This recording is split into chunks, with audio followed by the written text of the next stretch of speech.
Bonjour et salut à vous tous. On est réunis aujourd'hui comme on l'avait dit pendant toute cette semaine, on va parler de la peur. Et j'ai cette possibilité d'avoir Célestin avec nous. Et le sujet, c'est en premier, comme vous avez vu dans le titre, c'est de quoi avez-vous peur? Et le sujet, c'est les 6 fantômes de la peur que moi je vais présenter. Et Célestin, il va présenter les 6 stratégies pour lutter contre ces peurs. Et dites-vous que la question, c'est que ce qui nous relie tous, c'est la peur.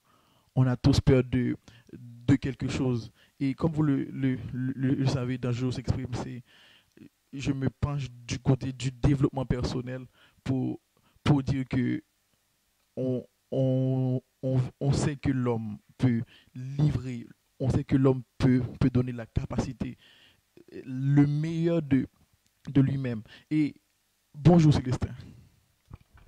Bonjour Josué, et c'est un plaisir encore une fois pour qu'on puisse qu'on soit ensemble pour ce live. Donc ce live sur la peur. Donc la peur, quelque chose que à un moment donné, chacun d'entre nous a connu à un moment donné. Donc on va essayer de faire une ouverture sur la question et aussi proposer des stratégies pour lutter contre ce qu'on dit les fantômes de la peur. D'accord. Est-ce que tu peux faire vite fait une petite présentation de qui tu es, voilà, pour ceux qui t'ont jamais vu ou entendu? Ouais, donc voilà, en fait, moi je suis Fadler Célestin, donc je suis coach professionnel et, et aussi travailleur social. Donc voilà, mes actions en tant que professionnel a été toujours axée sur l'humain. Donc c'est vraiment, pour moi l'humain c'est vraiment le centre de mon intérêt, une passion. Et donc ce qui fait que je me suis tourné vers le coaching. Donc, vers le coaching parce que je me rends compte aussi que très souvent on vit parfois avec du mal à découvrir pourquoi on est là, pourquoi on existe et quel est notre but. Et je trouve que ça, c'est vraiment l'essentiel pour nous, pour un individu, de la question de son but dans la vie, qui est l'élément, pour moi, fondamental qui peut déclencher des choses positives dans la vie de la personne. Donc voilà, ça m'a permis de me lancer dans le coaching. Donc, et aujourd'hui, on est là pour présenter cette, ce, ce qu'on veut parler là de la peur et les 6 stratégies pour lutter contre ces peurs. Voilà.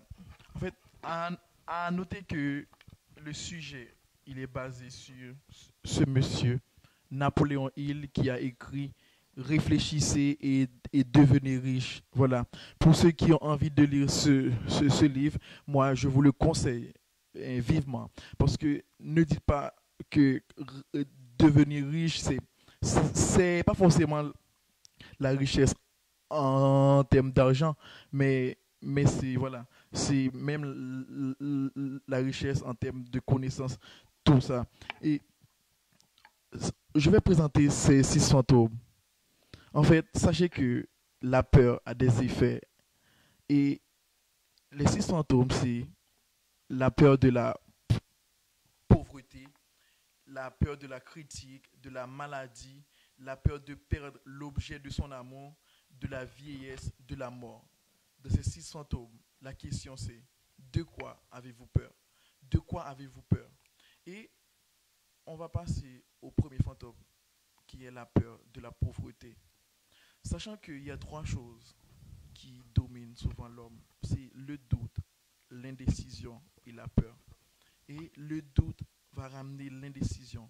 Et l'indécision va ramener la peur. Et Célestin nous fera un petit résumé sur la définition de la peur.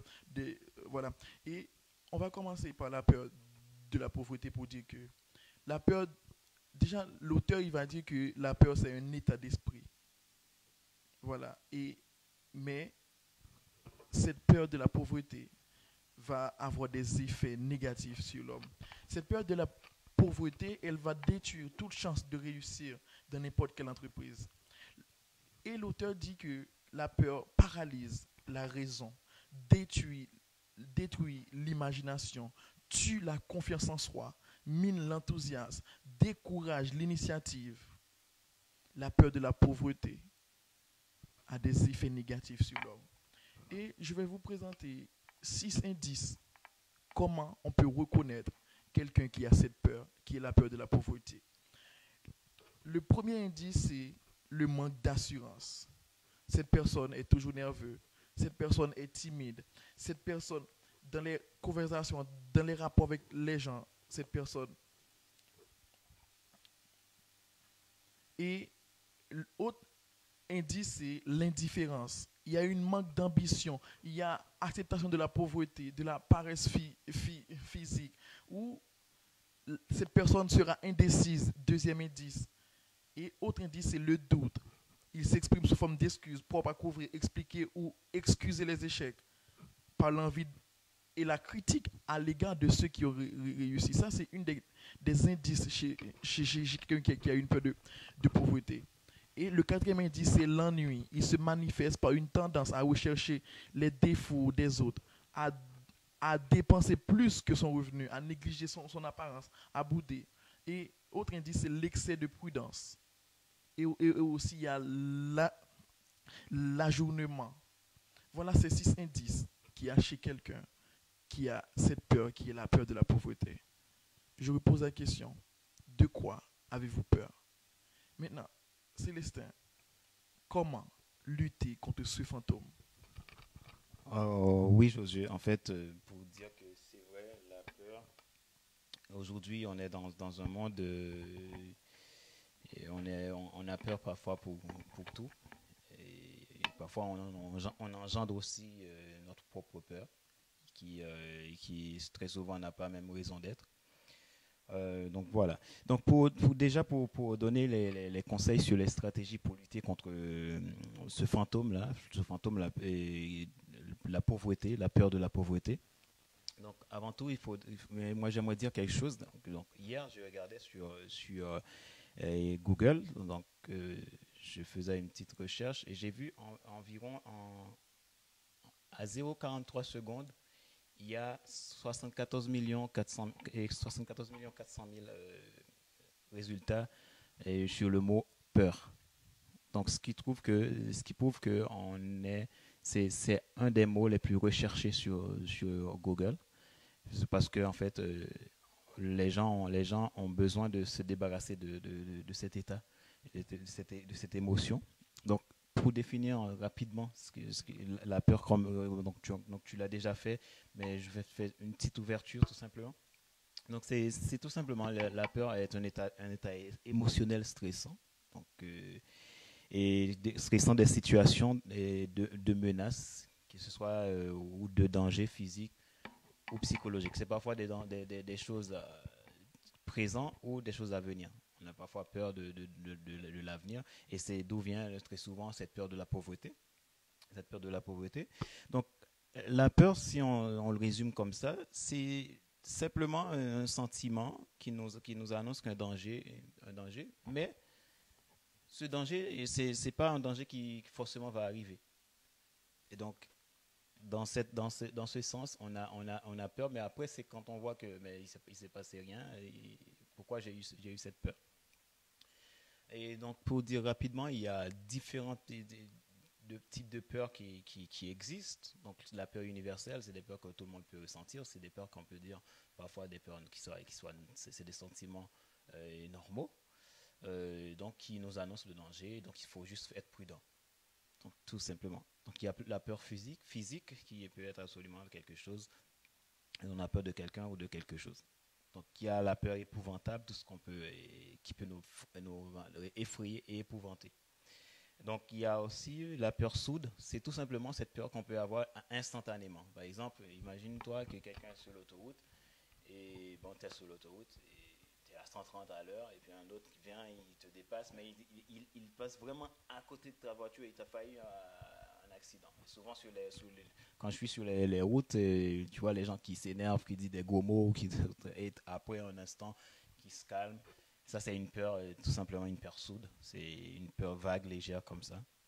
Il y a la peur qui tétanise, cette peur qui rend les personnes et les individus complètement figés. Et voilà. Et il y a la peur engendrée, ce que je disais tout à l'heure, pour venir à cette peur de la pauvreté. Et très souvent, on engendre cette peur. Oui, on y arrive. Donc maintenant, on va arriver sur la stratégie. Donc, moi, il y a une phrase, une citation d'un auteur inconnu que j'aime bien, qui dit « Faire peur au lion avant que le lion ne te fasse peur ». Donc cette phrase, donc on va passer à cette étape, on va essayer de faire peur au lion avant que le lion nous fasse peur. Alors comment ne plus avoir la peur de la pauvreté? Le premier conseil que je veux donner, c'est devenir riche. Devenir riche, tout simplement devenir riche. Pourquoi je vais l'expliquer très rapidement, parce qu'on peut en faire tout un débat là-dessus, mais ça sera trop long, donc on n'est pas là pour tout au long de débat, mais peut-être dans l'avenir, on pourra faire un séminaire ou une conférence là-dessus. Devenir riche, pourquoi, je le dis? Donc, très souvent, l'importance dans la vie, moi je dis toujours, il est important de trouver le but de notre vie, donc, et mettez aussi en pratique des attitudes pour les atteindre. Donc, j'ai conclu finalement dans ma réflexion que si vous avez peur de la pauvreté, c'est que vous avez une pauvreté intérieure. Donc, une pauvreté intérieure, c'est pour cela que je dis que si vous avez peur de la pauvreté, devenez riche. Et devenir riche, il y a plusieurs aspects. Donc, très souvent, c'est une sécheresse intérieure, une pauvreté intérieure qui nous engendre toutes sortes de peurs extérieures, toutes sortes de peurs de la pauvreté qu'on en parle actuellement. Donc, on ne devient pas riche par hasard, on ne devient pas pauvre non plus par hasard. Donc, il y a des conséquences, des choses qui sont accumulées qui nous mettent dans cette situation. Et donc, dans la richesse et dans la pauvreté, il y a aussi un aspect spirituel profond. Et très souvent qu'on est dans le déni là-dessus. Aujourd'hui, on essaye de fuir ce côté-là. On essaye de donner un sens intellectuel à cela, mais sans rendre compte qu'il y a quelque chose de profond dans le mot richesse et pauvreté. Donc, pour savoir que la richesse, il y a un ensemble de principes et de lois qu'il faut s'appliquer. C'est des lois qui sont des lois naturelles et des lois aussi qui ont un côté spirituel là-dedans. Et en les appliquant, ça nous permet d'avoir cette assurance. Et si on les applique, on bannit aussi cette peur de la pauvreté. D'accord? Donc, prenons le cas d'un pauvre dans le sens matériel. Donc, quelqu'un qui n'a pas beaucoup d'argent, qui n'a pas beaucoup à manger, et donc quelqu'un vraiment matériellement pauvre. Et on va prendre quelqu'un riche dans le sens aussi matériel, quelqu'un qui est très riche, qui a beaucoup d'argent. Maintenant, le pauvre dans le sens matériel, donc qui est le pauvre matériel, tout simplement, c'est une personne qui n'a pas encore beaucoup d'argent, qui n'a pas encore de moyens pour s'occuper, pour répondre à ses besoins, mais qui est dans un changement continu, dans une démarche de développement personnel, dans un changement pour s'améliorer, et qui a une certaine stabilité intérieure. Quelqu'un qui s'ouvre intérieurement, qui a suffisamment de bagages et qui lui permet d'extérioriser des choses positives, de bonnes choses dans sa vie. Et donc, du coup, cette personne-là, on va voir que ce n'est pas forcément quelqu'un de pauvre. Parce que déjà, il y a un état d'esprit qui est créé. Donc, c'est là que j'ai fait la différence entre ce pauvre matériel, qui forcément n'est pas pauvre, parce qu'au bout d'un certain temps, il va se mettre en diapason avec les lois, les principes spirituels qui régissent la richesse, et un jour, sa vie matérielle aussi changera. Il y a le pauvre aussi, de sens matériel. Ce pauvre-là, il a beaucoup d'argent, mais il n'est pas assuré. Il a la peur, il a un manque à l'intérieur. Il essaye de se sécuriser par son argent, et garder son argent. Et on va voir que cette personne-là peut être aussi un pauvre parce qu'à tout moment, il a peur de perdre cet argent parce qu'il n'y a pas une assurance, il n'y a pas une stabilité. OK? Donc, rapidement pour dire, le pauvre en esprit, c'est quelqu'un qui a fait un travail, qui est dans son esprit, qui est pauvre. Cette personne-là, on va le voir, qui est souvent égoïste. Il cherche plutôt à récolter sans même semer. Il n'a rien semé, il ne veut pas donner aux autres, il ne veut pas partager, mais il veut toujours essayer de prendre le maximum qu'il peut. Et le riche d'esprit, cette personne-là, il est stable. Il a de l'argent, il est riche aussi dans l'esprit. Donc du coup, son argent, il va le semer, il va faire des investissements qui va lui permettre de toujours avoir de l'argent et ne pas avoir cette peur de manque. Donc, 2 conseils. Donc, l'autre conseil, c'est maintenez votre but et transformez-le en mission de vie pour les autres et agir avec patience et foi dans ce que vous faites. Et troisième conseil, c'est oublier la sécurité, vivez pour des expériences qui peuvent ajouter une plus-value dans la vie des autres. Le meilleur moyen de garder une vie riche, c'est de partager aux autres. Donc, ayez le réflexe donc, de confronter quotidiennement votre peur au lieu de le fuir. Donc voilà, c'est ce que je donne pour la peur et de la pauvreté. Et moi aussi, je dis aussi, lisez beaucoup parce que ça aide aussi à s'enrichir en termes de connaissances. Avant de prendre le deuxième fantôme, j'aimerais dire bonjour, salut à ceux qui nous rejoignent sur ce live et salut à Marie-Renée Lamotte et Barthélémy, et ma grande sœur et toute la famille Lamotte, et merci à Tatam qui nous a rejoint après ses vacances pour la technique, et voilà, merci à tous ceux qui nous regardent. Et souvent on a cette peur qui c'est la peur d'être critiqué. En fait, il y a beaucoup de gens, avant de prendre une décision, qui se demandent qu'est-ce que les gens vont penser de moi. Avant de faire quelque chose, c'est quoi le regard des autres? Beaucoup de gens vivent à partir du regard des autres. Donc ça, c'est une peur. Et ce fantôme va paralyser les gens. Et Napoléon Hill, dans son livre, il va dire que ce fantôme, qui est la peur de la critique, il va faire naître en vous un complexe d'infériorité. Et la critique ne sème jamais l'amour ni l'affection. Une maman qui va prendre son plaisir à critiquer son fils, donc le fils ne sentira pas d'amour, pas d'affection. Et on va retrouver des indices encore pour ceux qui ont peur de la critique. Et autre chose, quand vous faites quelque chose, quand vous décidez de faire quelque chose, faites-le bien et allez-y. Allez-y. Du moment où vous êtes en harmonie avec ce qui vous êtes en harmonie avec vos principes, allez-y. Et un des indices des gens qui ont peur de la critique, c'est le manque d'assurance. Ces gens, voilà, ils cherchent l'assurance en quelque chose. Et il y a aussi le manque de personnalité. C'est une incapacité de prendre des décisions fermes, manque de charme personnel et d'habileté à exprimer des décisions définitives. Il y a le manque d'équilibre, c'est inaptitude à contrôler sa voix, une mémoire défaillante.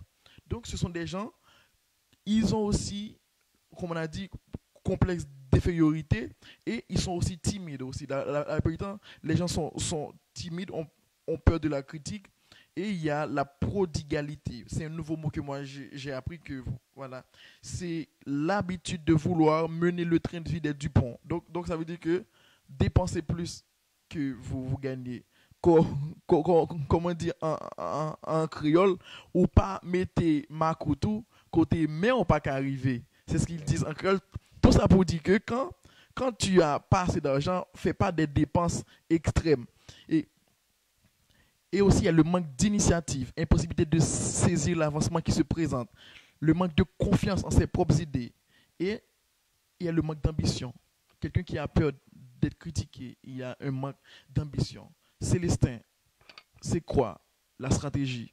C'est quoi le remède pour lutter contre ce fantôme qui est la peur de la critique? Eh bien, avant de donner mes conseils pour la peur de la critique, j'aimerais faire une petite ouverture. Donc, imaginez, donc, en fait, les gens ils vous oublient et très rapidement après une critique. Donc, si vous prenez quelqu'un qui vient dire, ah ouais, mais celui-là, il était nul. Il vous l'a dit, voilà, vous étiez nul dans votre truc, c'était pas. Donc, et vous laissez abattre par cela.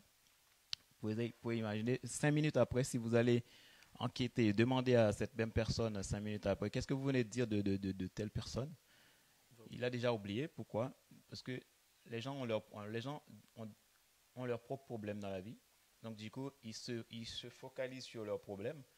Ils ne se focalisent pas forcément sur vous. Il peut faire une critique, mais après 5 minutes, c'est oublié. Donc, c'est la pire illusion qu'on a quand on pense que, quand nous, on est en train de flipper parce qu'on pense que l'autre va nous critiquer, tandis que l'autre aussi pense déjà que quelqu'un d'autre va le critiquer, ou même vous va le critiquer aussi. Donc, et tout à l'heure, tu parlais de confiance en soi et peur peur. Il y a une certaine peur dans ces idées. Il y a un manque d'assurance. Il y a le pasteur Gauchel qui dit un truc et qui dit une phrase. Il vaut mieux déranger avec un but qu'exister sans en avoir un but. Donc, la critique, c'est quelque chose de destructeur, en fait. C'est quelque chose qui peut, en fait, détruire une relation, détruire vraiment des personnes. Alors, moi, je peux en donner 8 conseils sur cela. Donc, premièrement, c'est croyez que vous êtes normal. Croyez que vous êtes normal. Donc, ce que vous êtes, vous l'êtes. Et vous êtes unique. Donc, il n'y a pas d'autre comme vous. Donc, même si vous avez votre jumeau, je ne sais pas, s'il y a des personnes qui nous écoutent et qui nous regardent, qui ont des frères ou des sœurs jumeaux ou jumelles, même si vous êtes jumeaux, déjà, Dieu a fait les choses bien. Même les empreintes, si on va prendre l'empreinte des frères jumeaux, ils ne sont pas pareils. Donc, ce qui veut dire que vous êtes unique. Croyez que vous êtes normal. Et aussi, ne souhaitez pas à ne plus avoir le sentiment de peur, mais cherchez plutôt à l'utiliser en votre faveur. Donc voilà. Et deuxièmement, lâchez prise. Lâchez prise et quand on lâche prise, faites le pas aussi, faites le pas de la vulnérabilité. Donc, il faut aller au fond. À un moment donné, aller au fond. Et on peut dire que chez chaque héros, chaque génie, il y a une imperfection. Donc, si on pense, c'est d'où vient la fameuse phrase du talon d'Achille. Donc, Achille, c'était un super-héros pour ceux qui ont déjà lu l'histoire de la guerre des Troies. Et juste, il s'est fait avoir par son talon. Donc, ce qui veut dire que derrière un héros, il y a toujours une imperfection. Parfois, vous voyez l'autre comme un géant. Pourtant, il a aussi peur, aussi des craintes qui lui tournent l'estomac, qui lui retournent l'estomac. Donc, allez au front. Et troisièmement, soyez vrai. Et ça, c'est vraiment très important. Soyez vrai, soyez vous-même, soyez authentique. Et tant qu'on ne peut pas être authentique, tant qu'on ne décide pas de devenir quelqu'un d'authentique, on ne peut pas sortir de la peur de la critique. Parce qu'on n'est pas assuré. C'est quand vous mentez, quand vous essayez d'utiliser des trucs qui ne sont pas vrais, donc vous n'êtes pas assuré déjà. Parce que vous avez peur qu'on vous attrape, qu'on pense que finalement, ah oui, mais lui, il est un menteur. Mais si vous êtes authentique, vous êtes vrai, même les critiques, maintenant, ça ne peut pas vous empêcher d'avancer. Et quatrièmement, focalisez-vous à inspirer les autres plutôt que de chercher votre propre gloire. Et cinquièmement, libérez-vous de la fierté et de la honte. Pourquoi? Si je me sens content quand les autres me félicitent. Ouais, mais c'était super ce que vous avez fait, c'est intéressant, etc. Je me sens bien, je me sens très content. Je serais aussi penché de l'autre côté vers la honte. Quand quelqu'un me dit quelque chose de négatif, ben, là je vais moins apprécier et je vais plutôt être mécontent. Et donc ce qui veut dire que si je préfère la fierté avec tout ce qu'on me dit de positif et je déteste la honte parce qu'on me dit d'être négatif, et à ce moment-là, on risque d'avoir une balance qui va jouer en notre défaveur. Libérez-vous de la fierté et de la honte. Donc, pas besoin d'attendre l'approbation des autres, pas besoin que les autres vous disent ouais, mais c'était super ce que vous avez fait, et demain l'autre va dire ah, mais c'était vraiment nul. Pas besoin de ça. Donc, faites ce que vous avez à faire, faites votre mission, et le reste, c'est pas votre affaire. Et sixièmement, c'est définissez-vous vous-même de qui vous êtes. Ne pas chercher à vouloir plaire, mais chercher à inspirer les autres. Et septièmement, focalisez-vous sur qui vous voulez être. Je veux être médecin, ben je vais me mettre les moyens pour devenir médecin. Donc je bosse à fond, je vais à l'école de médecine et je deviendrai médecin. Focalisez-vous sur qui vous voulez être. Arrêtez de laisser. Quand vous avez peur de la critique, c'est que vous attendez que les autres vous définissent. Les autres disent qui vous êtes. Et vous n'avez pas besoin de ça, parce que vous avez tout déjà le potentiel en vous pour être ce qui vous devez être. Et huitièmement, c'est focalisez-vous sur le désir d'être libre. La liberté, il n'y a pas meilleur que ça. Quand vous êtes libre, ça vous est égal que les autres pensent du mal de vous, du moment que vous êtes authentique. Du moment que vous allez vous perfectionner pour votre mission. Pas besoin d'approbation de l'autre. Cherchez la liberté. Et j'aime bien cette parole dans la Bible qui dit vous connaîtrez la vérité et la vérité vous affranchira. Donc la liberté, c'est la meilleure des choses. Pour terminer. Donc je termine là avec une dernière petite phrase. Laissez ce qui se passe en vous être déterminé par un homme. C'est le pire esclavage. C'est une citation d'un auteur et donc c'est vrai. Et ça, je trouvais que c'est fort. Laissez ce qui se passe en vous être déterminé par un homme. C'est le pire esclavage. De quoi avez-vous peur? De la maladie? Vous avez peur d'être critiqué? Vous avez peur de la pauvreté? De quoi avez-vous peur? Et le troisième fantôme, c'est la peur de la maladie.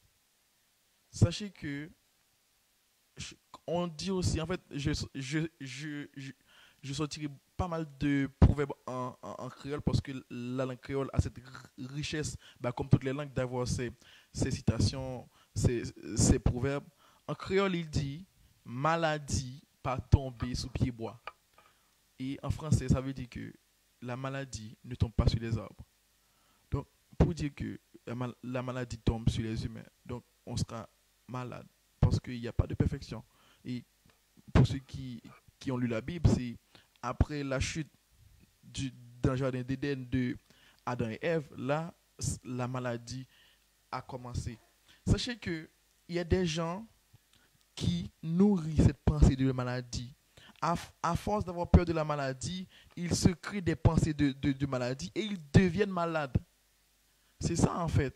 Et l'auteur, il va dire que on peut rendre quelqu'un malade juste en lui posant des questions. Il a dit ramener 3 personnes pour lui poser 3 questions. Il dit, ah, est-ce que ça va? Je te trouve pas trop bien. Ramener une 3e personne. Il dit, ah, Célestin, est-ce que tu te sens bien? Et ramener une 3e personne après la 2e, poser une autre question. Cette personne va dire, ah, mais pourquoi il me pose cette question? Donc la personne va se dire, peut-être que moi je suis malade vraiment. Et cette personne va tomber malade. Donc c'est une maladie par suggestion. Et on a quelques symptômes, je ferai vite. C'est l'autosuggestion, c'est l'habitude d'utiliser l'autosuggestion de manière négative pour chercher et espérer trouver les symptômes de toutes sortes de maladies. Donc, il y a des gens qui vont chercher plein de choses, ils vont faire des recherches, ils vont voir tel remède, des choses comme ça. Donc cette personne devient obsédée par la maladie. Il y a aussi l'hypocondrie qui est l'habitude de parler de la maladie et d'y concentrer son esprit. Parce qu'il y a des gens qui font que ça. Ah, peut-être que je suis malade, peut-être que... Voilà. Et ces gens, ils ont peur de la maladie. Il y a aussi l'indolence. Donc, du coup, c'est une peur de la maladie qui empêche à la personne de faire du sport en plein air et qui traduit un accroissement de poids. Donc, quelqu'un qui va prendre du poids, cette personne a peut-être peur d'être malade parce que la personne ne veut pas faire de sport. Il y a la susceptibilité. C'est ce qui brise notre résistance naturelle à la maladie et qui va créer un terrain favorable à toutes sortes de maux. Il y a aussi la manie de se dorloter. Il y a aussi l'intempérance. Il y a le souci. Donc, ce sont des choses on se fait du souci. Ah, peut-être que je suis malade. Et quand vous avez une égratignure, ah là, vous êtes. C'est pour ça qu'ils disent que les femmes sont plus braves que les hommes. Un homme qui a une grippe, qui a la grippe, il va dire, ah, c'est comme si il est malade pendant 10 ans, mais une femme, c'est différent. Bon, désolé, les hommes, ne me tuez pas. Donc, Célestin, c'est quoi la stratégie pour la peur de la maladie? Alors, en quelques mots. Comment ne plus avoir peur de la maladie? Donc, que ce soit pour les nosophobes, qui est souvent le cas des hommes, et les hypochondriaques. Donc, moi, je vais vous donner 5 conseils. Donc, c'est premièrement pratiquer la méditation.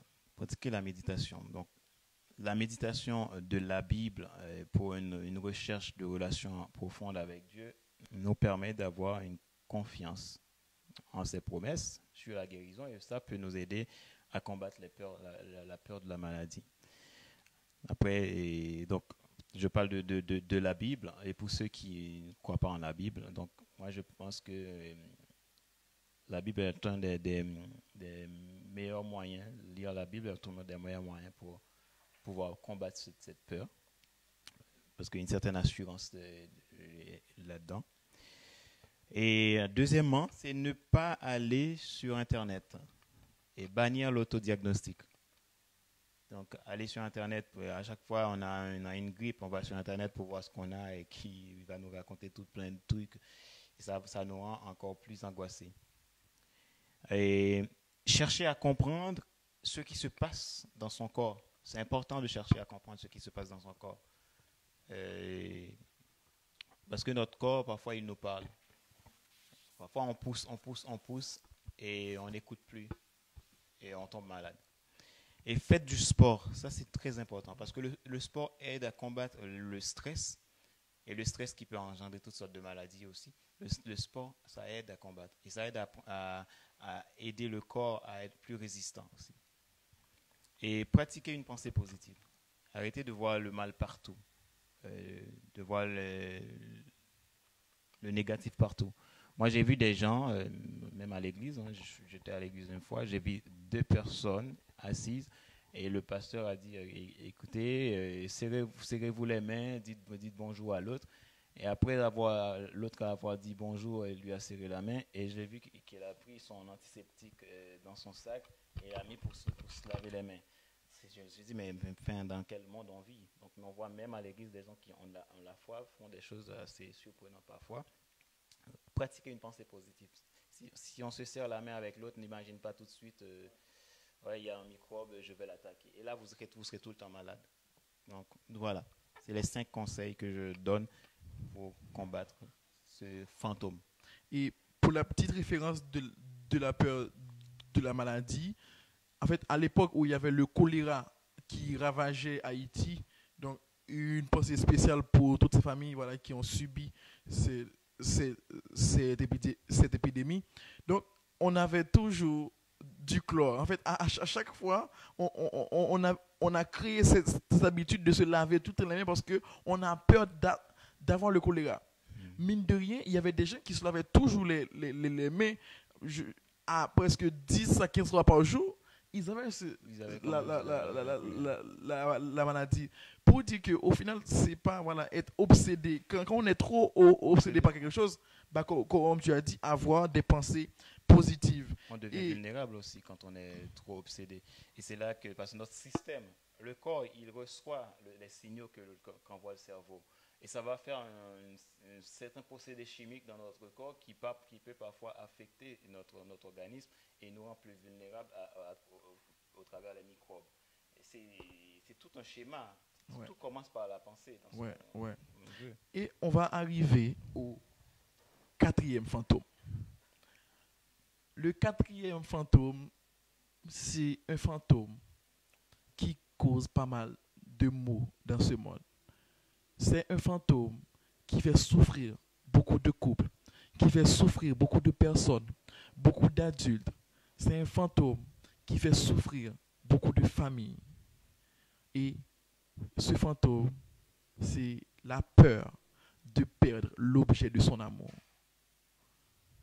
En fait, on a ce côté quand on s'attache à quelqu'un, quand on aime quelqu'un, ou sinon quand on est amoureux de quelqu'un, on a peur de le perdre. Parce que beaucoup de gens, c'est ça, quelqu'un qui est amoureux, il ne voit pas sa vie sans cette personne.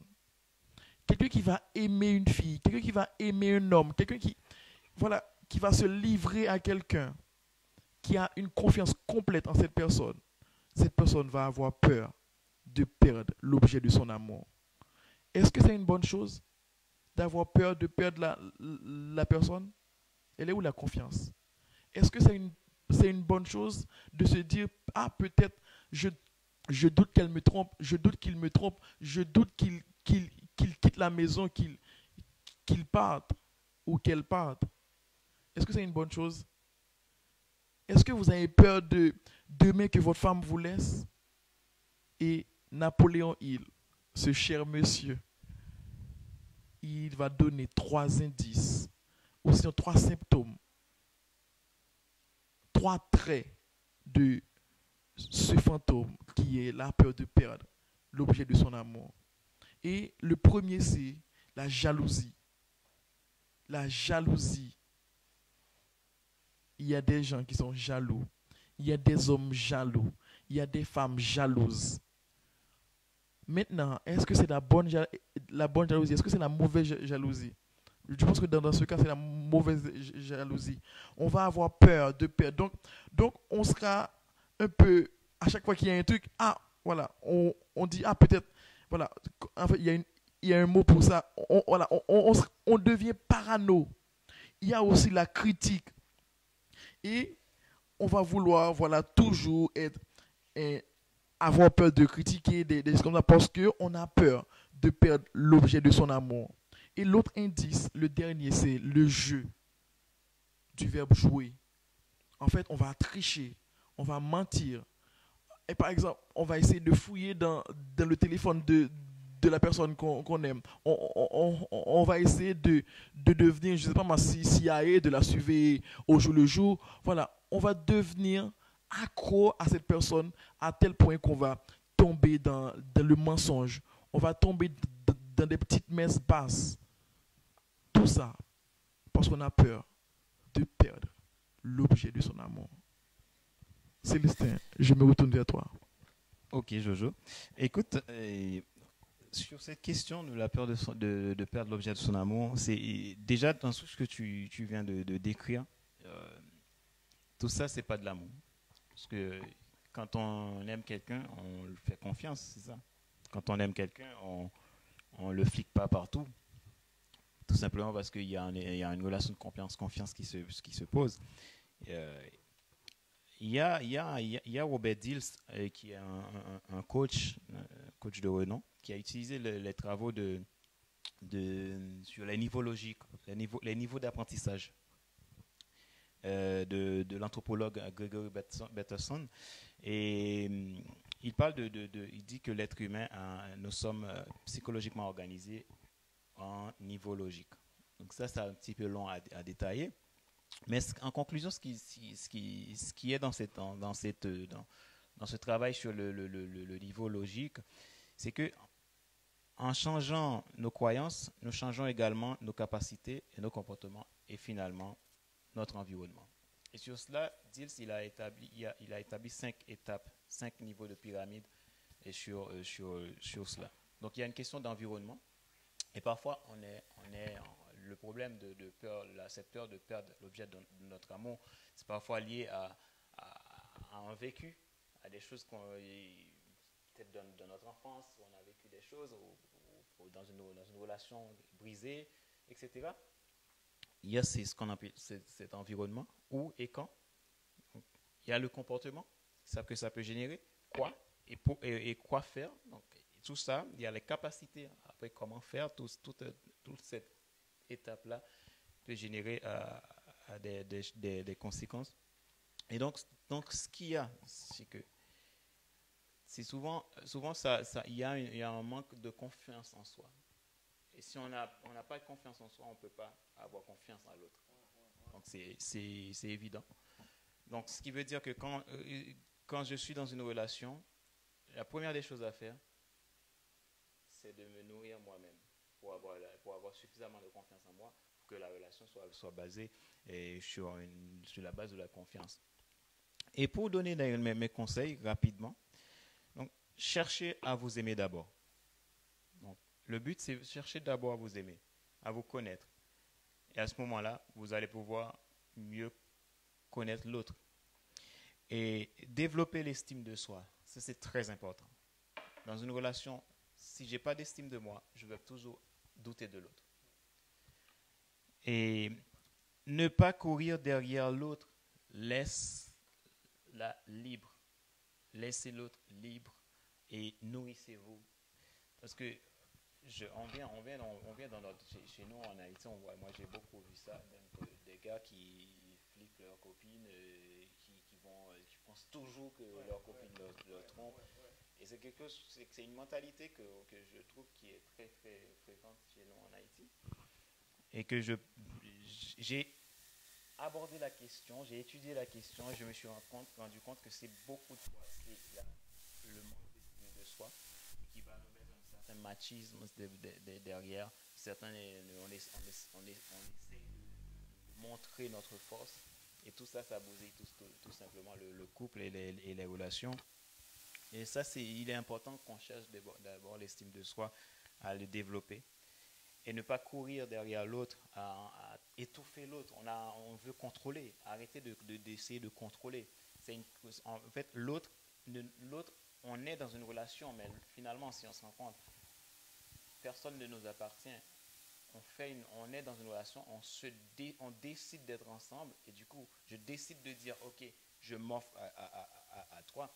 Mais et l'autre dit pareil, je m'offre à toi. Et finalement, on va créer quelque chose qui va nous permettre de grandir ensemble. Et ça, c'est très différent quand j'essaye de prendre l'autre comme ma propriété. Et donc, il faut arrêter cela. Et parler aussi le langage de l'autre au lieu de parler votre propre langage. Parce que c'est assez surprenant quand on voit que quand on prend le temps de comprendre l'autre et d'écouter l'autre, on apprend des choses sur nous-mêmes. Parce qu'on apprend que finalement, j'ai des faiblesses. Et donc, on s'écoute mieux quand on écoute l'autre. Parce qu'on va répondre aux besoins de l'autre, pas à nos besoins. Et ce qui va permettre à nous de nous améliorer. Donc, pensez à l'autre avant de penser à vous. Donc, même dans le succès, pour quelqu'un qui veut avoir du succès dans la vie, le succès se retrouve dans l'intérêt qu'on a pour l'autre. Et tous les gens qui ont fait du succès, et tous les gens qui sont riches, ou etc., tout ce qu'ils sont dans ce monde, ils vont te le dire pareil. Donc c'est pareil dans le couple. Le succès du couple va dans l'intérêt que tu portes à ton partenaire. Donc arrêtez de penser tout et on voit le mal partout, on voit l'autre qui nous trompe, on voit l'autre qui fait des choses. On pense au pire. Et c'est ça la peur. On a peur d'un danger, mais qui forcément ne va pas arriver. et ça crée la jalousie, la haine, et même aller à taper, à mettre les points sur enfin, des choses comme ça, quoi. Donc, sixièmement, c'est faites-vous coacher. Si vous avez vu que vous avez du mal, donc c'est très compliqué, faites-vous coacher. Il y a des personnes qui sont formées et qui ont qui peuvent utiliser des méthodes d'accompagnement pour vous aider à sortir de cette peur. Et c'est la pire des peurs, parce que quand on est dans une relation et qu'il y a ce manque de confiance qui s'installe, c'est la guerre totale. Donc, et voilà. En fait, tu as dit que avoir un intérêt pour les autres, c'est ce que nous, dans Je s'exprime. Pourquoi je suis là? En fait, pourquoi je fais ça? Pourquoi je m'exprime? Déjà, c'est parce que je me suis dit, il y a d'autres personnes, il y a une personne qui a envie d'entendre ce message. Ce message où il n'entend pas forcément tous les jours. Et je cultive en moi l'amour pour l'humain. Je cultive en moi ce côté où on doit aider les autres à avancer. Nous ne sommes pas les meilleurs, non, mais nous sommes différents. C'est ce qui fait notre particularité. Et l'autre, on va arriver sur le cinquième fantôme avant de finir. Et le cinquième fantôme, c'est la peur de vieillir. Beaucoup de gens ont peur de vieillir. De quoi avez-vous peur? De quoi avez-vous peur? Déjà, la peur de vieillir va passer par la peur de la maladie, tout ça. Et il y a une phrase qui dit, le but dans la vie, ce n'est pas de mourir vieux, mais c'est de ne pas mourir vide. En fait, il y a des gens qui vont dire, par exemple, ils ont 40 ans, 50 ans, qui n'assument pas leur âge. Sachant qu'il y a des âges, c'est l'âge de la sagesse. Moi, quelqu'un qui a 40 ans, 50 ans, 60 ans, cette personne, bah, c'est un plaisir de lui parler parce que moi qui ai que 24 ans, donc cette personne a beaucoup de choses à m'apprendre. Donc, quand vous avez 40 ans, 50 ans, quand vous avez 60 ans, vous vous plaignez, ah non, je suis vieux. Non. Soyez content, soyez heureux que vous atteignez l'âge de la sagesse. Sans que de nos jours, avec tout ce qu'il y a, l'espérance de vie, elle n'est pas énorme. Donc quelqu'un qui a vécu 80 ans, 90 ans, chapeau. Est-ce que moi, je le vivrai? Dieu seul sait. Et l'auteur va donner 3 traits qui révèlent la peur de vieillir. Donc, il va dire que c'est un ralentissement prématuré. Donc, du coup, cette personne ne va pas assumer l'âge qu'il a. Et il va demander qu'on excuse son âge. Ouais, tu sais, hein, c'est la vieillesse. Tu sais, si ça arrive, c'est pour ça que je fais de la danse. Je fais la salsa, la bachata. Je pense que pas mal de gens ont la possibilité de me voir en train de danser. Et c'est un plaisir d'avoir des dames âgées de 30, 40, même 50 ans sur une piste de danse. C'est joli de voir ces gens qui ont une joie de vivre malgré leur âge. Donc, du coup, ces personnes n'ont pas peur de vieillir. Et aussi, il y a aussi tuer toute initiative. Donc, du coup, c'est cette personne qui a 40 ans, 50 ans va se dire, ah, moi je vais mourir, moi. Donc moi, je vais mourir, donc pas la peine de faire des choses. Donc, de quoi avez-vous peur? Est-ce que vous avez peur de vieillir? Et pourquoi? Et si vous qui m'écoutez, toi qui m'écoutes, tu as peur, vous avez peur de vieillir, Célestin, qu'est-ce que tu en dis? Ok. Donc, pour bondir, donc il y a un chanteur, Facundo Cabral, donc il est mort, c'est un chanteur argentin. Donc tu parlais de danse et aussi moi j'aime beaucoup la danse aussi, donc j'en ai pas mal dansé, la salsa, la salsa, la valse, etc. et compagnie. J'en ai fait, c'est super intéressant de voir et comment ça se développe les gens quand ils sont sur la piste. Et, et Facundo Cabral, il dit la lâcheté nous vieillit davantage que le temps. Les années ne froissent que la peau, mais la peur, elle ride aussi l'âme. Et c'est une phrase qui veut tout dire. Donc, moi, ce que je voulais dire, ce que je veux dire, c'est il ne fait aucun doute que le temps qui passe nous apporte de l'expérience et de la sagesse.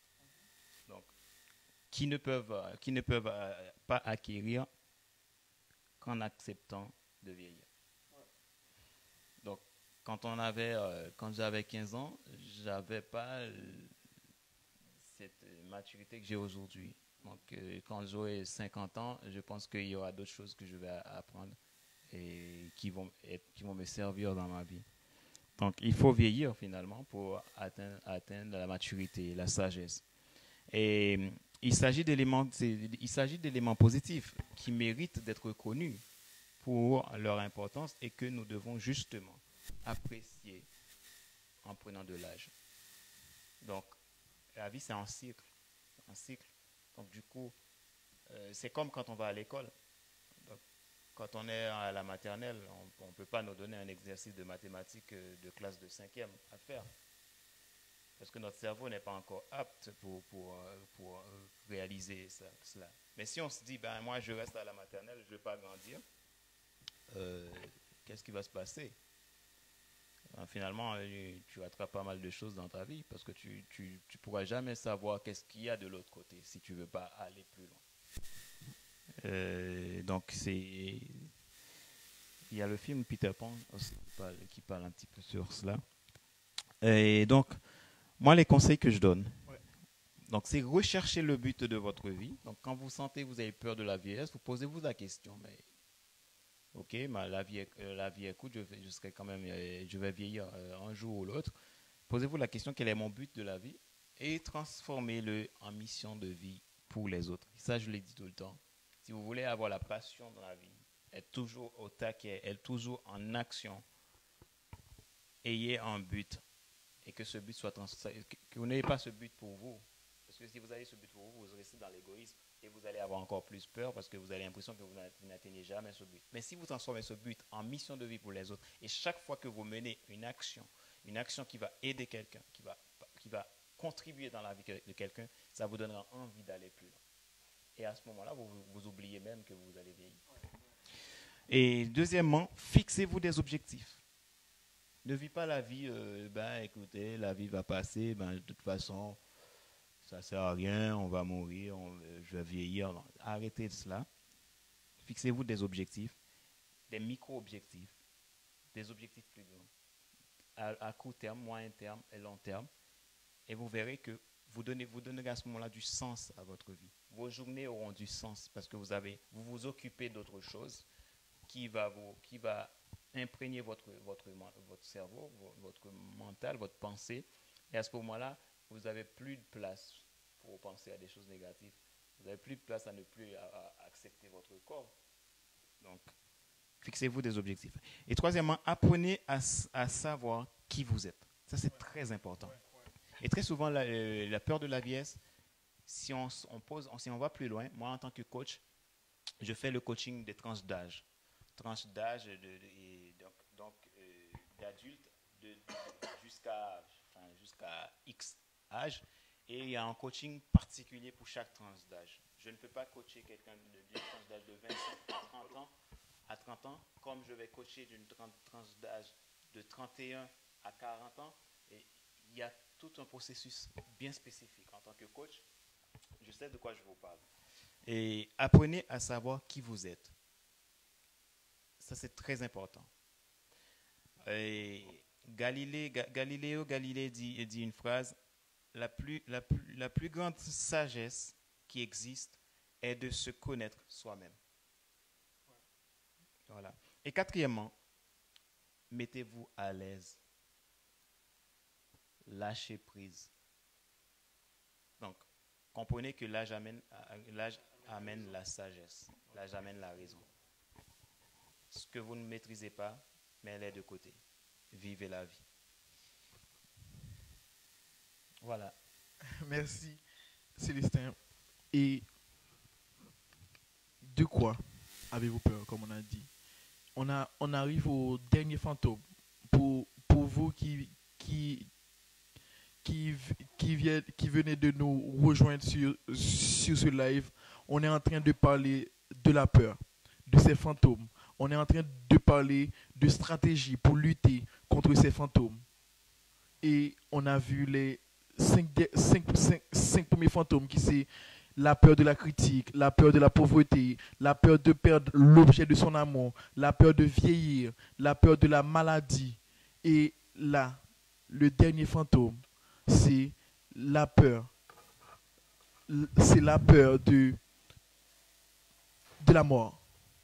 Voilà quelque chose d'où les gens ont peur. C'est la peur de mourir. La question encore, c'est de quoi avez-vous peur?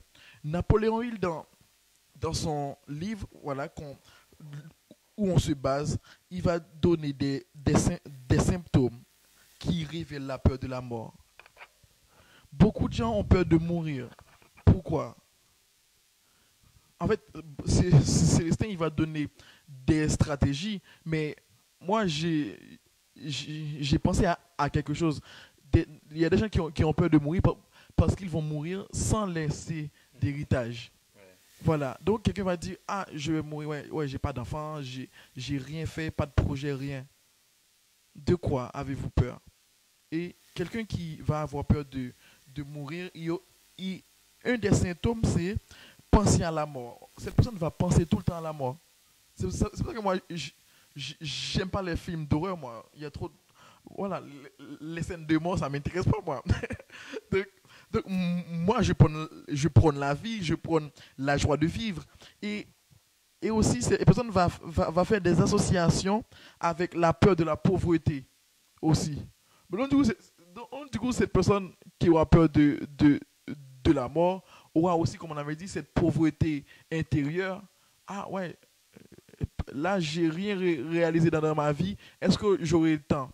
En fait, j'ai une phrase qui est venue que j'ai pensé en parlant à une collègue qui a 18 ans. J'ai demandé, est-ce que tu as des rêves? Elle m'a dit, non, je suis trop jeune. Donc moi, j'ai rebondi en disant que trop jeune pour rêver, trop vieux pour les réaliser. Et c'est ce qui arrive dans plein de cas. Donc du coup, on a peur de mourir parce qu'on n'a pas réalisé les choses de la vie. Et quelqu'un qui a peur de mourir aussi va faire une association avec la maladie et le déséquilibre. Voilà.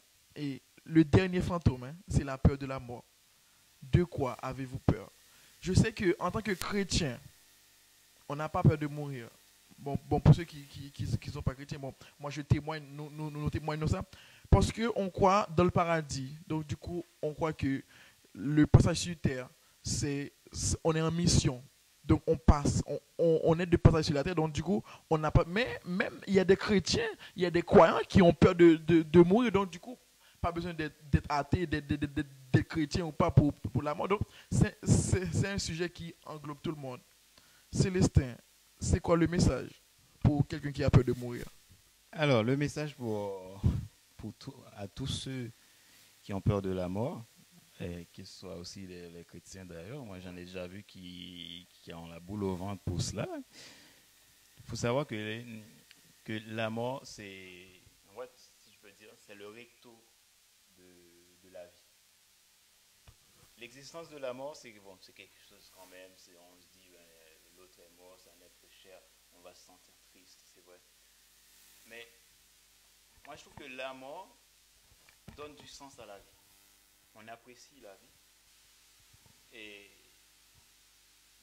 à chaque fois qu'on pense qu'un jour on serait plus sur terre, ouais, on prend notre vie en main aussi. On se dit, ben j'ai pas beaucoup de temps. Il faut que je gère mon temps.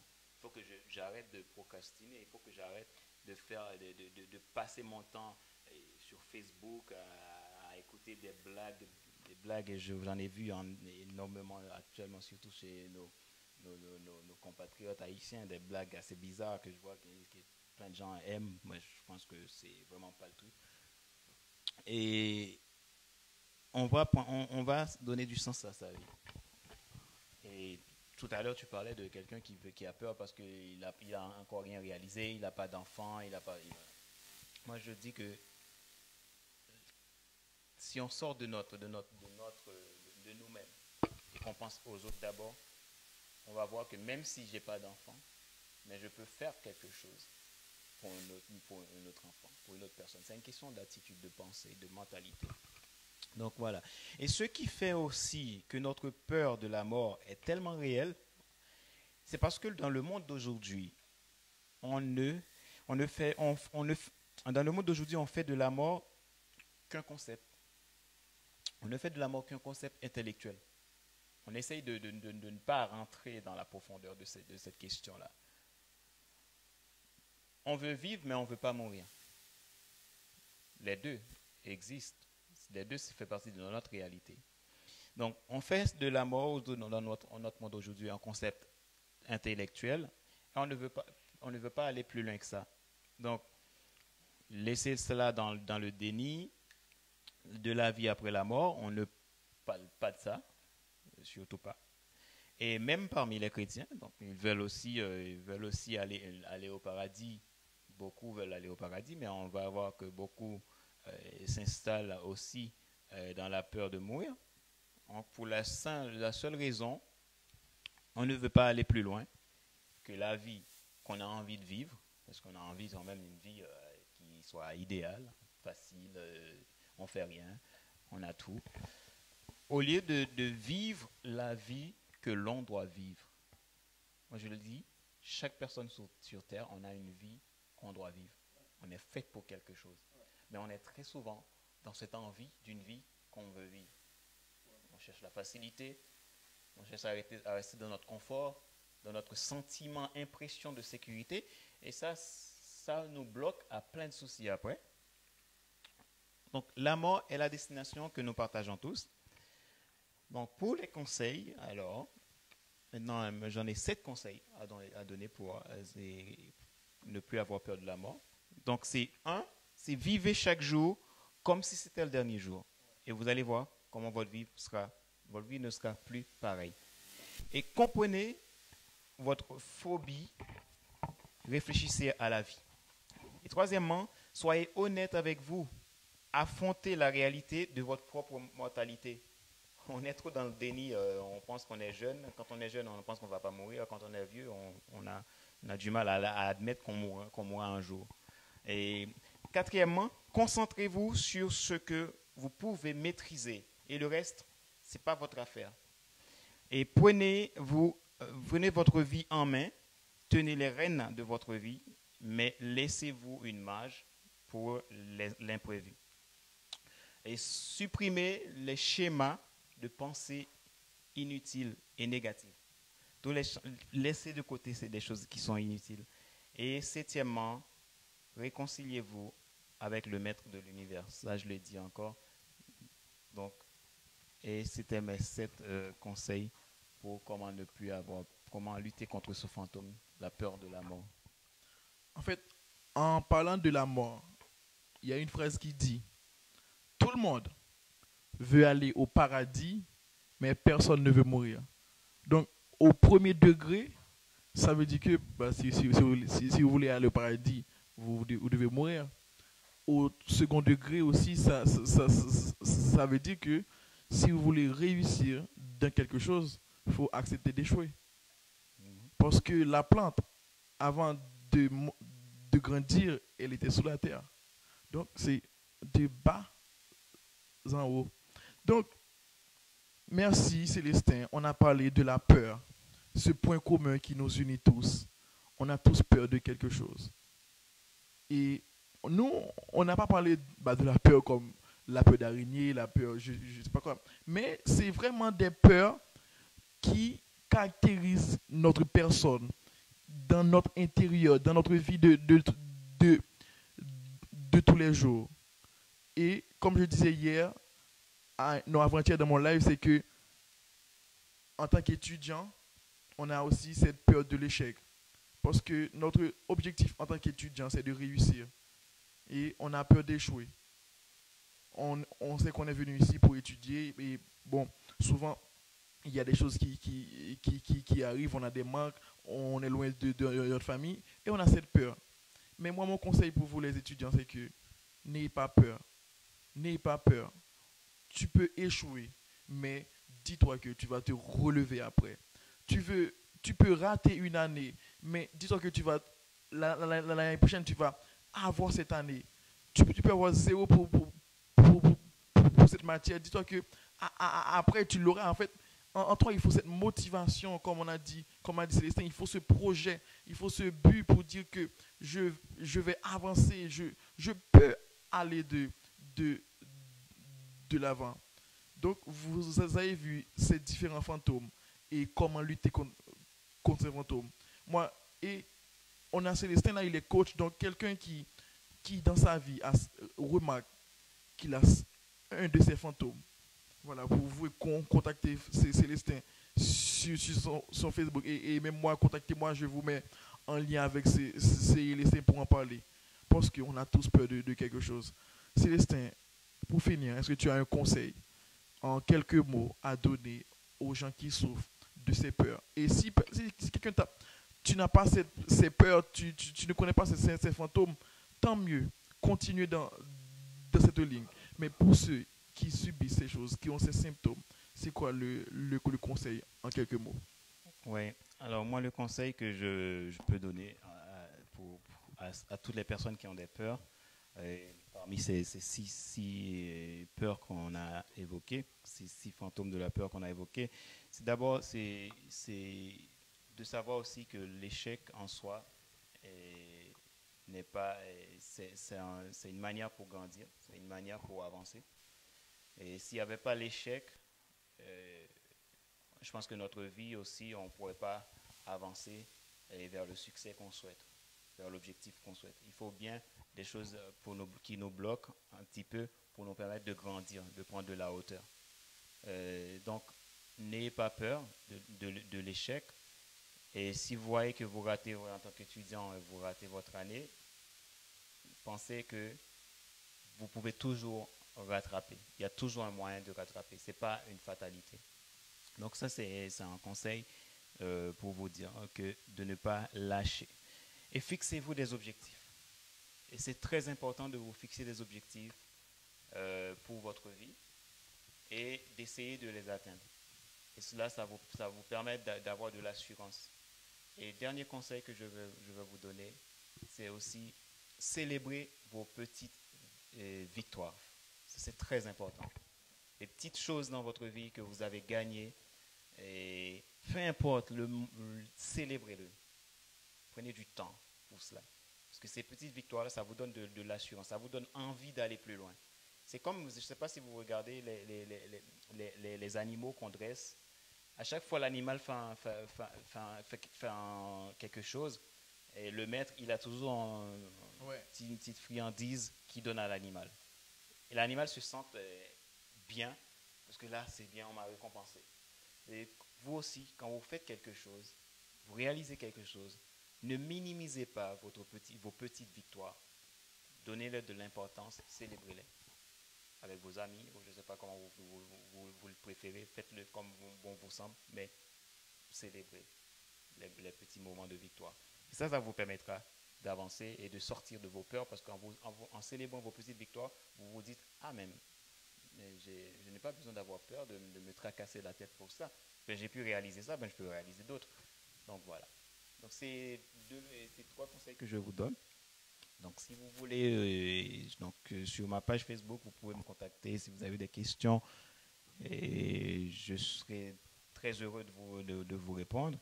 Et n'hésitez pas aussi si vous avez besoin de coaching. Donc je suis là, c'est mon travail. Et comme je le dis, moi ma passion c'est l'être humain, et c'est pour cela que mes coachings aussi je les fais en accord avec cette valeur-là, dans le respect de l'être humain, et aussi de donner mon maximum pour aider les gens à avancer dans la vie. et aussi à ne plus vivre leur si on était désespéré, qu'il n'y avait aucun espoir. Donc savoir que il y a de l'espoir, il y a beaucoup de potentiel. Donc à vous de les mettre en valeur.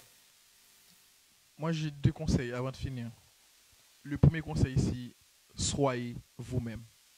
Et le deuxième conseil, c'est pour ceux qui ont peur de perdre l'objet de leur amour. Donc, j'ai une vidéo en relation qui parle de relations amoureuses.